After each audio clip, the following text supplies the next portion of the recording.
በጋምቤላ ክልል በድጋሚ በ21 ዜጎች ላይ ግድያ ተፈጸመ። ባለፈው ሳምንት አርብ ለቅዳሜ አጥቢያ በጋምቤላ ክልል የደረሰው አሰቃቂ ጭፍጨፋ የፈጠረው ሐዘን ሳይሽር በድጋሚ ሌላ አሰቃቂ ግድያ በ21 ዜጎች ላይ ተፈጽሟል። ሐሙስ ሚያዝያ 13 ቀን 2008 ዓ.ም ረፋር ላይ በጋምቤላ ክልል ጀዊ ስደተኞች ካምፕ የሚኖሩ የደቡብ ሱዳን ስደተኞች 21 ሰዎች ገለው 7 ሰዎች ማቁሰላቸውን ሪፖርተር ከስፍራው የደረሰው መረጃ አመልክቷል። የግድያው ምክንያት ሐሙስ ረፋር ላይ በጋምቤላ ከተማ ከሚገኙ 6 ካምፖች አንዱ በሆነው ጀዊ ስደተኞች ካምፕ ውሃ የሚያመላልሱ ቦቴ ተሽከርካሪ ብስክሌት ይጫወቱ የነበሩ 2 ሕፃናት ስደተኞች ላይ አደጋ ማድረሱ ነው። በድንገተኛው የተሽከርካሪ አደጋ የሕፃናቱ ሕይወት ያለፈ ሲሆን ስደተኞቹ ይህ አደጋ ሆን ተብሎ የደረሰ ነው በማለት ወዲያውኑ በኢትዮጵያውያን ላይ አደጋ ማድረስ ጀመሩ።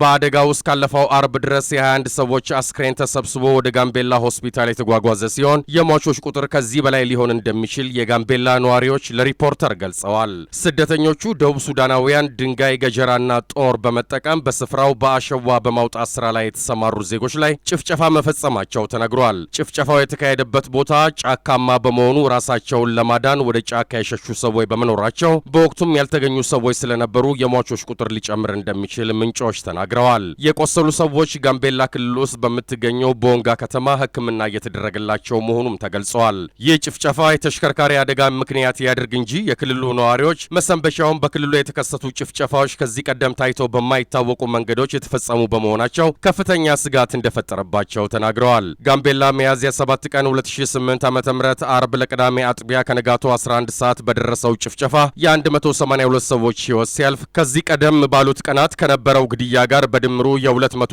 ሰዎች ሕይወት ማለፉ ታውቋል። 72 ሰዎች ደግሞ መቁሰላቸው ይታወቃል። ከዚህ በተጨማሪ 36 ሕፃናት በዕለቱ ታፍነው ሲወሰዱ ቀደም ባሉት ቀናት ከተወሰዱት ጋር የታፈኑት ሕፃናት ቁጥር 108 ደርሷል። ከ2000 በላይ ከብቶች ተነድተዋል። ይህ ዘግናኝ ክስተት መላው ኢትዮጵያውያንን ለከፍተኛ ሐዘን ዳርጎ ባለበት ወቅት በድጋሚ በሳምንቱ ተመሳሳይ ጭፍጨፋ መከሰቱ ብዙዎችን አስቆጥቷል። ለሚያዝያ 7 ቀን ጥቃት መንግስት አጸፋዊ እርምጃ በመውሰድና ሕፃናቱን ለማስለቀቅ ጥረት በማድረግ ላይ እንደሚገኝ አስታውቋል። የውጭ ጉዳይ ሚኒስትር ቃል አቀባይ አቶ ተወልደ ሙልጌታ አርብ ሚያዝያ 14 ቀን 2008 ዓ.ም ለጋዜጠኞች እንደገለጹ ታፍነው የተወሰዱ ሕፃናት ያሉበት ቦታ ተለይቷል። አቶ ተወልደ ከዚህ በተጨማሪ በኢትዮጵያ ላይ የደረሰው ጥቃት ከጀርባው የፖለቲካ አጀንዳ መኖር አለመኖሩ ጥቃቱን ያደረሰው አካል ማንነት እየተመረመረ መሆኑን አስረድተዋል። የጋምቤላ ክልላዊ መንግስት ርዕሰ መስተዳደር አቶ ጋትሉአክ ቱት ይህንን ግድያ በተመለከተ ከሪፖርተር ለቀረበላቸው ጥያቄ ሲመልሱ ህዝቡን ለማረጋጋት በተለያዩ ቦታዎች በመንቀሳቀስ ላይ እንዳሉ ገልጸው በሁለተኛው ግድያ ዙሪያ ሙሉ የተሟላ መረጃ እንደሌላቸው ጠቁመዋል። ነገር ግን ችግሩ የተከሰተው በተሽከርካሪ አደጋ ምክንያት ለበቀል በተነሱ ስደተኞች መሆኑን አረጋግጠዋል። ስደተኞችን የሚያስተዳድረው የኢትዮጵያ ስደተኞችና ስደት ተመላሾች ባለስልጣን በጉዳዩ ላይ አስተያየት እንዲሰጥ በሪፖርተር የተደረገው ጥረት አልተሳካም። የዘገባው ምንጭ ሪፖርተር ጋዜጣ ነው።